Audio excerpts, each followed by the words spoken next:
Hi guys, good morning and advance Happy New Year.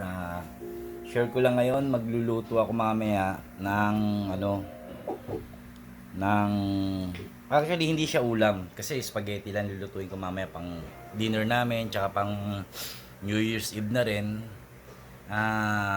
Pwede rin siyang ulamin pero target ko dito is maging pulutan na lang. Medyo masarap siya. So ayan, nagiwa na ako ng leeks. At ayan na-marinate ko na rin yung spare ribs. So marinated na siya, nilalagay ko na yung leeks dyan. Onion leeks para mamayang gabi, i-steam ko siya for 30 to 45 minutes. Ang tawag dyan ay Chinese steam spare ribs with tausi. Yan. Masarap yan guys. Sobrang sarap. Promise. Ayun, shinare ko lang kasi yun na yung mga pagluluto yung mamayang spaghetti.